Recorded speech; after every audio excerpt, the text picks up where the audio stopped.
The screaming stopped. That was the worst part. Not the smoke curling along the vaulted gold ceiling. Not the scorch marks climbing the marble pillars like blackened vines. Not even the shattered observation glass still raining down in tiny glittering fragments.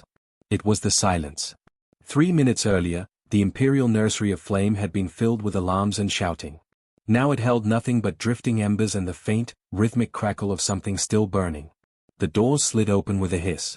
Imperial Guard Captain Varric stepped inside first, armored boots crunching over charred flooring. His visor filtered heat, toxins, and plasma residue, but it couldn't filter what he was seeing. Another caretaker lay on a stretcher near the entrance, conscious but trembling, her flame-resistant exosuit melted along one arm. Medics rushed her away.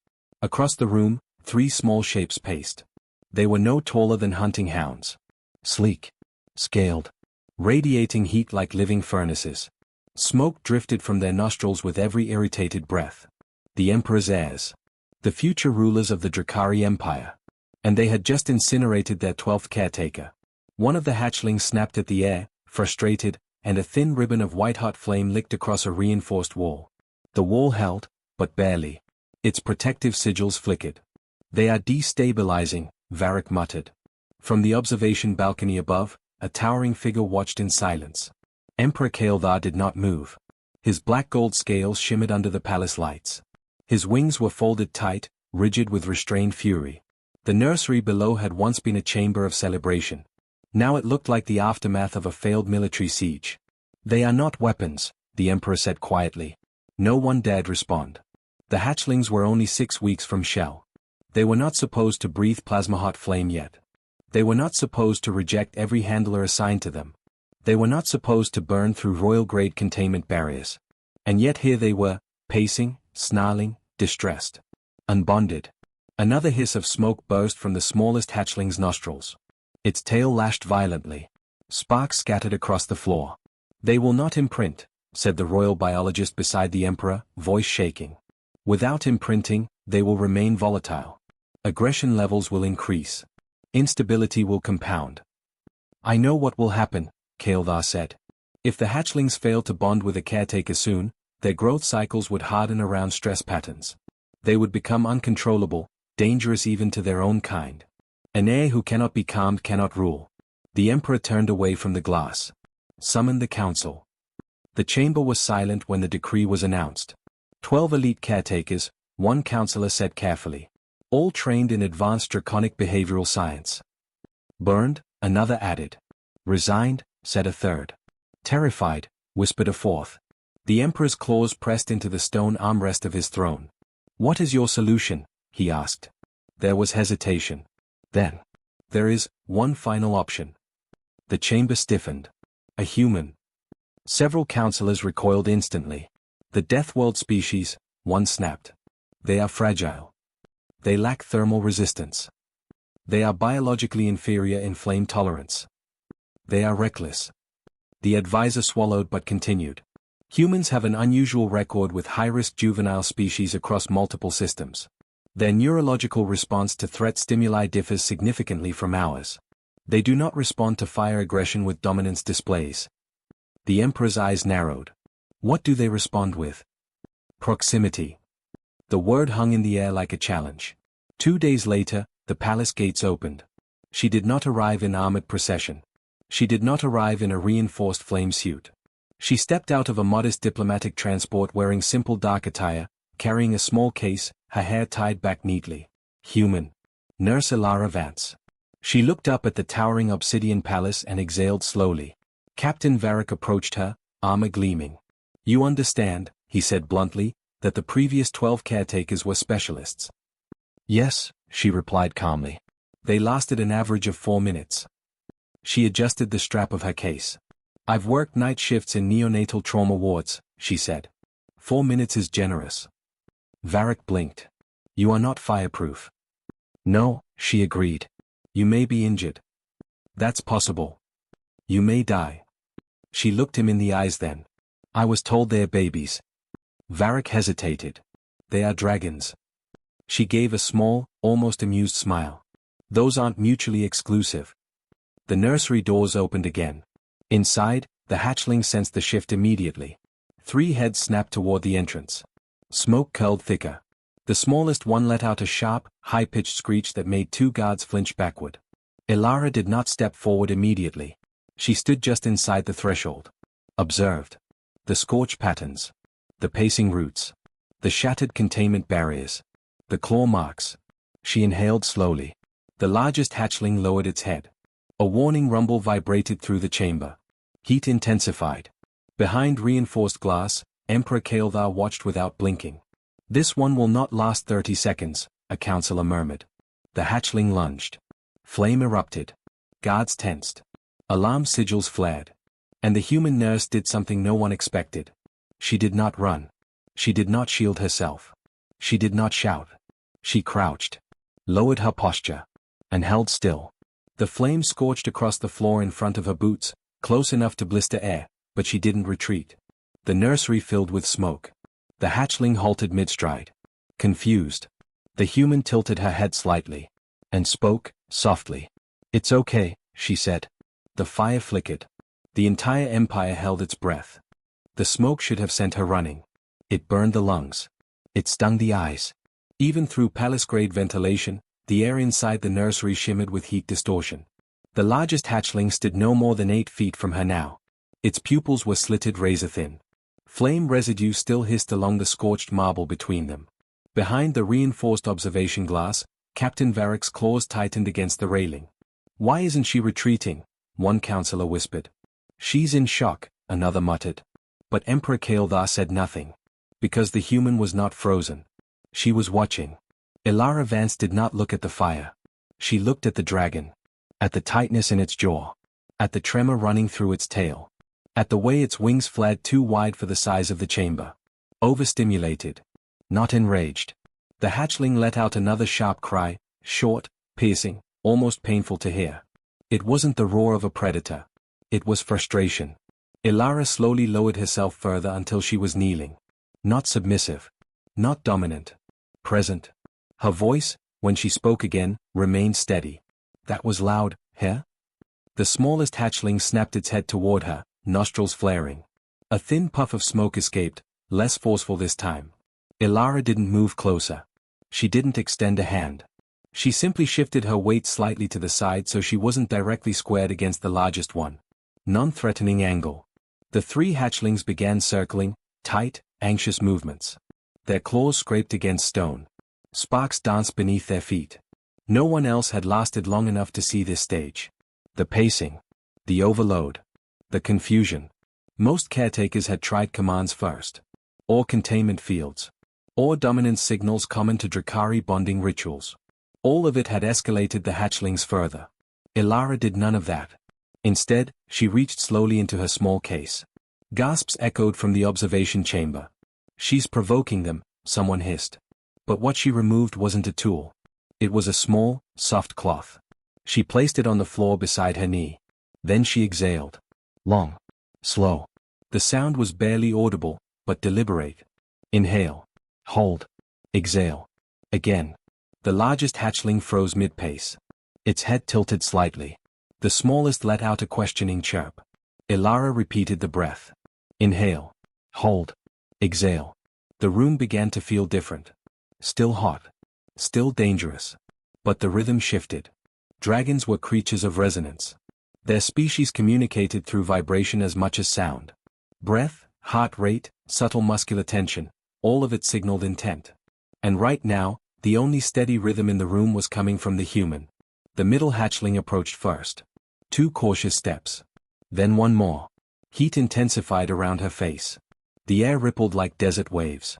It leaned forward, sniffed. Its nostrils flared, drawing in her scent. Sweat. Fabric. No fear pheromones.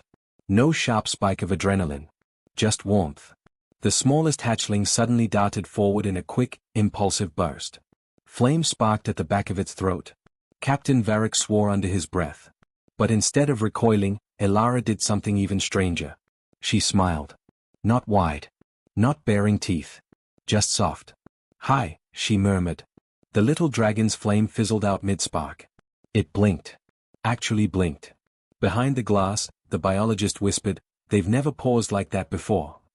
The largest hatchling gave a low rumble, uncertain. Ilara shifted again, careful and slow. She gently moved the cloth closer to the curious middle hatchling. It flinched at the motion. She stopped immediately. Waited. The dragon leaned in. Sniffed the cloth. Touched it with one talon. No heat reaction. No burn. The fabric remained intact. The hatchling huffed softly, confused by the lack of resistance. Ilara continued breathing steadily. Inhale. Hold. Exhale. And something extraordinary happened. The smallest hatchling's wings lowered. Just a fraction. Its tail stopped lashing. The largest dragon took one slow step forward, not lunging, not attacking. Investigating. From above, Emperor Kael'thar's eyes narrowed, not in anger. In focus. The human had changed the temperature of the room without touching the climate controls.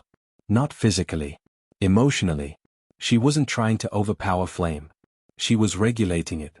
The middle hatchling nudged the cloth again. Then, hesitantly, it nudged her knee. Gasps erupted from the balcony. Ilara didn't reach out. Didn't pet. Didn't grab. She simply allowed contact. "That's it," she whispered. "You're okay." The smallest hatchling circled behind her. Too close. Varric tensed. But instead of attacking, it pressed its warm side lightly against her back.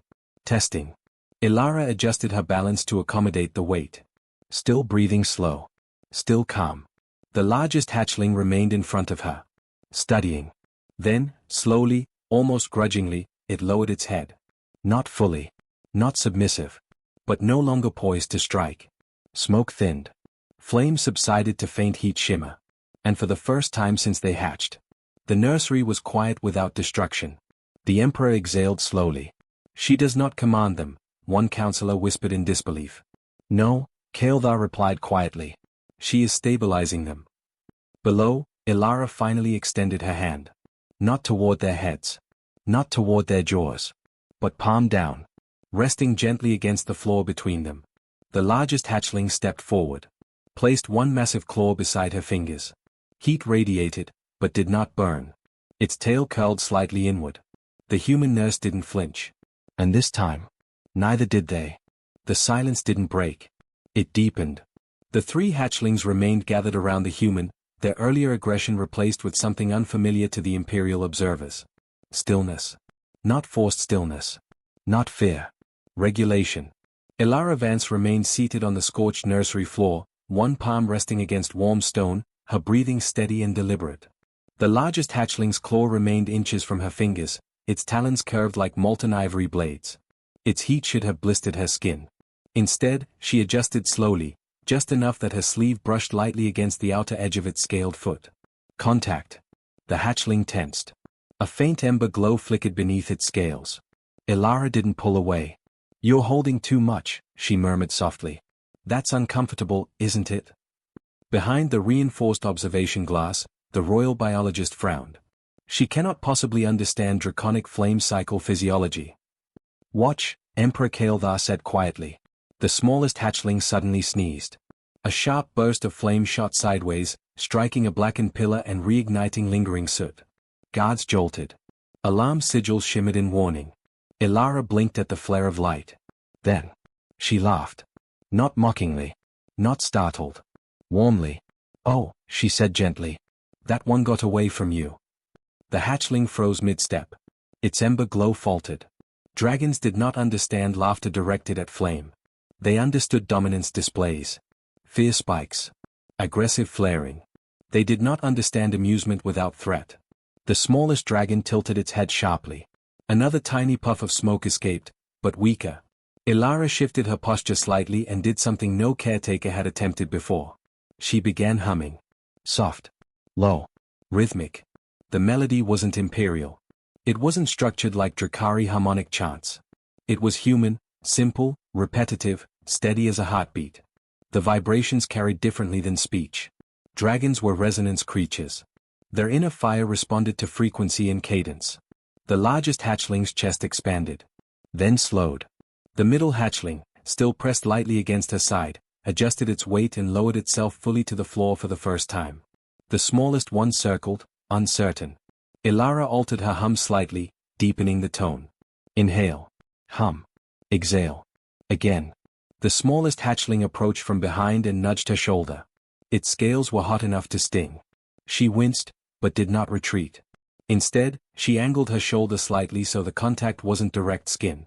"Good," she whispered. "Closer is fine." Up above, the counselors were no longer whispering. They were staring. "She is sinking them," the biologist breathed. "She is regulating their combustion rhythm through external breathing modulation." "She is calming them," Varric muttered, still stunned. The largest hatchling finally lowered its head completely in Saturday. Its massive wings folded against its body. Heat levels in the chamber began to drop, incrementally, but measurably. Ilara slowly reached into her case again.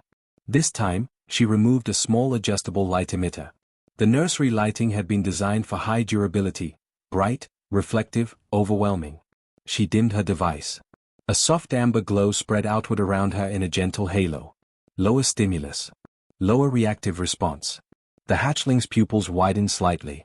The smallest one made a faint chirruping sound, no longer sharp, but curious. "You're overstimulated," she murmured. "Too much noise. Too much light. Too many strangers trying to control you." The middle hatchling shifted and, tentatively, pressed its snout against her forearm. Its scales were scorching. Ilara inhaled through her teeth. Pain registered, but controlled. She didn't jerk away. Instead, she placed her other hand gently on the floor closer to its chest. "Match me," she whispered. "Inhale. Hold. Exhale." The dragon's chest expanded. Too fast. She slowed her breath deliberately. Again. Inhale. Exhale. The hatchling's internal glow flickered, then steadied. Behind the glass, Emperor Kael'thar felt something unfamiliar coil in his chest. Relief. The smallest dragon climbed partially into her lap, not fully, just front claws braced against her thighs. Its wings twitched nervously. Ilara adjusted her balance carefully and lowered her hum further, almost a vibration now rather than sound. The smallest hatchling's internal glow dimmed to a soft pulse. For the first time since hatching. There was no active flame in the room. No smoke. No alarms. Only warmth. The largest hatchling shifted closer. Then, slowly, carefully, it extended its massive body and curled partially around her side. Not constricting. Shielding. The biologist's voice trembled. "Their self-lowering combustion." "That is impossible without imprint stabilization," another counselor whispered. "No," the Emperor said quietly. "It is not impossible." Down below, Ilara allowed her humming to fade into soft speech. "You're not dangerous," she told them. "You're overwhelmed." The middle hatchling gave a low rumble, not aggressive, but deep. Content. The smallest dragon rested its chin against her chest. The largest adjusted its wings and lowered its massive head beside her shoulder. The heat in the room stabilized to a tolerable warmth. No sparks. No destruction. Just 3 dragonairs breathing in unison with a human. Up above, the Emperor straightened slowly. "Prepare the chamber for reduced lighting cycles," he ordered quietly. "And sound dampening." No one argued. Because below them, the Empire's most volatile creatures had just chosen stillness. Not because they were restrained. Not because they were commanded. But because a human had given them something stronger than fire. Regulation. And the fire had answered. No alarm sounded. That alone unsettled the palace. For 6 weeks, the Imperial Nursery had been a chamber of chaos. Flame surges, containment breaches, medics rushing in and out beneath sheets of rising heat. Now? Stillness. Warm, breathing stillness. Emperor Kael'thar stood alone behind the observation glass. He had dismissed the council. Dismissed the advisors. Dismissed the guards. He wished to see this without commentary. Below him, on the once scorched marble floor, the human nurse sat cross-legged. And his heirs were asleep. Not collapsed from exhaustion. Not restrained by force. Sleeping. The smallest hatchling was sprawled partially across her lap, tiny talons flexing occasionally in dreamlike twitches. The middle one rested along her side, its flank rising and falling in steady rhythm with her breathing. The largest, his fiercest, was curled protectively at her back, one wing arched loosely as if shielding her from the room. Shielding her. The Emperor's claws tightened slightly against the railing. Dragons did not shield outsiders. They shielded clutchmates.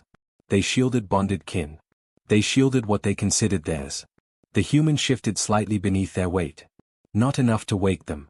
Just enough to ease pressure from her shoulder. She looked tired. Sweat darkened the collar of her clothing.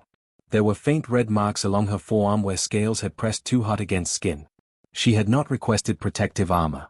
She had not requested heat suppression fields. She had not requested distance. She had requested dimmer lights, softer acoustics, and time. The Emperor activated the private access channel. The reinforced door to the nursery slid open silently. The human looked up immediately, but did not startle. She placed a single finger gently against the smallest hatchling's head. They just fell into deeper sleep, she said softly. If they wake abruptly, their combustion response will spike. Her voice carried calm authority. Not arrogance. Not fear. Instruction. Caretaker stepped into the chamber. Heat washed over him, but it was controlled, natural. Not volatile. He studied the scene in silence for several long seconds. They have not rested this way since hatching, he said at last. They've been in fight-or-flight mode since hatching, she replied quietly. He narrowed his eyes. Explain. Ilara shifted slightly, careful not to disturb the dragons. Every caretaker who came before me entered armored. Loud. Structured. Command-based. Dragons read energy. Your heirs were responding to perceived threat. They incinerated 12 specialists. They incinerated 12 individuals who tried to dominate stressed infants. The Emperor's wings flexed faintly. You believe my empire incapable of understanding its own young? She met his gaze steadily. I believe your empire understands power very well. Silence. And control, she added gently. But babies, of any species, don't regulate through control. They regulate through co-regulation. He studied her expression. You speak as though this is simple. It isn't simple, she said. It's patient. The middle hatchling shifted, pressing closer to her side. Without thinking, she adjusted her breathing again, slow, steady. The dragon matched it instinctively. The Emperor saw it. A synchronization so subtle it would have gone unnoticed by most observers. But he felt the rhythm change in the room. You altered their combustion cycle, he said. I didn't alter it, she corrected softly. I stabilized it. Flame is an emotional amplifier in young dragons. Overstimulate them, and the fire escalates. Calm them, and it settles. She glanced down at the smallest hatchling. They weren't aggressive. They were overwhelmed. The Emperor remained still for a long moment. All prior reports classified their behavior as escalating hostility. Because no one stayed long enough to see what happens after escalation, she said. If you don't react to the fire with bigger fire, they have nowhere to send it. The largest hatchling stirred. Caretaker tensed automatically. The dragon's eyes opened halfway. Glowing faintly. It saw the Emperor. It saw the human. And it did not flare. Instead, it shifted its wings slightly closer around her back. Protective. Claiming. The Emperor's breath caught. They have never shielded a handler. I'm not handling them, Ilara said. I'm bonding with them. The word echoed heavier than any roar. Bonding. Dragons bonded through trial. Through endurance. Through dominance contests and flame exchanges. Not through humming. Not through dim lights. Not through steady breathing and soft words. Yet here they were. The Emperor stepped closer, slowly. The largest hatchling's gaze sharpened. Heat flickered faintly beneath its scales. Ilara placed her palm gently against its side. Easy, she murmured. The heat dimmed instantly. The Emperor stopped. He had commanded fleets. Conquered systems. Brought entire species to heal through strength. Yet his heirs responded more readily to a human whisper than to his imperial presence. Why you? He asked quietly. Ilara gave a small, tired smile. Because I'm not trying to be stronger than them. She looked down at the sleeping dragons. I'm just trying to be steady. The nursery felt different now. Not a battleground. Not a containment zone. A den. The Emperor turned his gaze toward the observation glass, where distant silhouettes of counselors watched in stunned silence. Adjust imperial doctrine, he said calmly into his comm. Effective immediately. A pause. Regarding what, Your Majesty? His eyes remained on the human nurse and his peacefully sleeping heirs. Regarding the assumption that fire must be met with force. He deactivated the channel. Below him, 3 baby dragons slept. And for the first time since their birth, the future of the Empire did not feel volatile. It felt safe. Beside the smallest hatchling's head, Ilara continued breathing slow and steady. And the fire obeyed her rhythm. The imperial nursery no longer smelled like ash. It smelled warm. Not the choking heat of uncontrolled flame, but the steady, half-like warmth of living fire contained in calm bodies. 3 weeks had passed. 3 weeks without a single medical emergency. 3 weeks without melted containment walls. 3 weeks without fear. The change had not been dramatic. It had been consistent. Predictable. Deliberate. The lighting within the nursery now followed a regulated cycle, soft dawn tones, gentle dimming at rest intervals. Acoustic dampeners muted harsh palace echoes. Observation glass had been polarized to reduce visual overstimulation. All changes suggested by a human nurse. And approved by the Emperor without debate. Ilara Vance knelt on a cushioned floor mat as the 3 hatchlings wrestled in front of her. Not violently. Playfully. Their wings flapped in clumsy arcs. Small bursts of flame flickered, but no longer surged uncontrollably. When combustion rose too high, one of them would pause instinctively and glance toward her. And she would inhale slowly. They would match her. The largest hatchling, now visibly bigger than when she first arrived, attempted to pounce on its sibling and misjudged the distance, tumbling awkwardly against a pillar. A flare of embarrassed flame shot upward. Ilara raised a single eyebrow. "Reset," she said calmly. The dragon huffed. Then inhaled. Held. Exhaled. The flare faded. Behind the reinforced glass, the royal biologist recorded every movement. "Combustion self-regulation response time, under 3 seconds," he murmured in disbelief. "Without external suppression systems." "They are imprinting through environmental mirroring," another advisor whispered. "No," Emperor Kael'thar corrected from behind them. "They are imprinting through trust." He no longer watched with suspicion. He watched with understanding. Below, the smallest hatchling abruptly abandoned play and trotted toward Ilara. It pressed its snout insistently against her hip. "Yes?" she asked softly. The hatchling chirped and looked toward the entry doors. She smiled. "Oh. You heard him." The doors opened. The Emperor entered the nursery without armored escort. The hatchlings stiffened for a fraction of a second, then did something unprecedented. They did not flare. They did not posture. They looked back at Ilara. She gave the smallest nod. "It's all right." The largest hatchling approached Kael'thar cautiously. Not submissive. Not hostile. Curious. The Emperor lowered himself slightly, not kneeling, but reducing his height.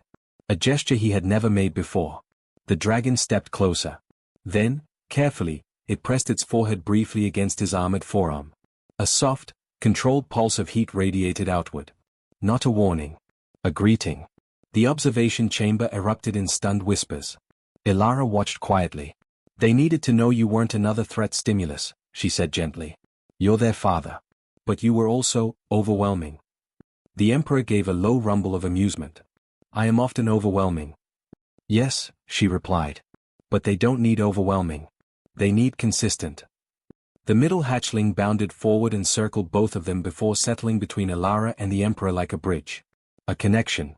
Kael'thar studied the human carefully. "You have altered imperial protocol," he said. She blinked. "I just adjusted the nursery." "You altered how we interpret strength." Silence followed that statement. Because it was true. Across the Empire, reports had already begun circulating. Human caretakers were being requested for volatile juvenile species. Military academies were reviewing psychological regulation models developed from human trauma wards. Even the Council had issued a quiet amendment to its doctrine. Power without stability is liability.